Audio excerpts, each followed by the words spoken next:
The politician spent an enormous amount of time negotiating with the EU during his time in the Greek government. But the bloc's fragility might also encourage a no-deal Brexit, Mr. Varoufakis explained.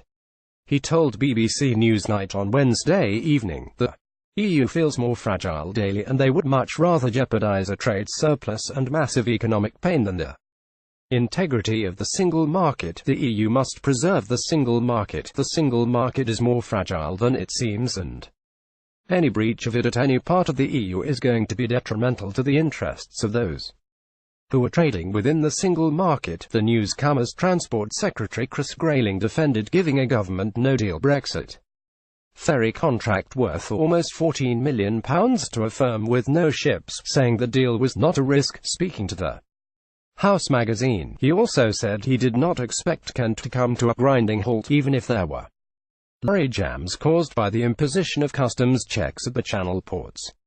Brexit news. A former Greek finance minister, Yanis Varoufakis, questioned the EU's fragility on BBC's Image BBC Getty. In a wide-ranging interview, he also hit out at the level of public criticism he receives, suggesting that as a prominent Brexiteer in the cabinet, he has become a lightning rod for the anti-Brexit brigade. Mr. Grayling's decision to award seaborne freight a contract worth £13.8 million has attracted widespread criticism.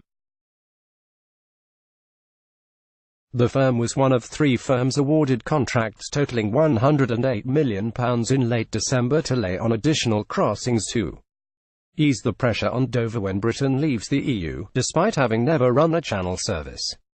MPs are facing the cancellation of their February break as the government struggles to make progress on. Commons leader Andrea Leadsom said the House may need to continue to sit to make progress on the key business before it, adding constituents would expect this to happen at this important time. Downing Street later said that parliamentary staff who had to cancel planned holidays or faced other additional expenses as a result of the decision would be compensated, but that MPs would not be covered.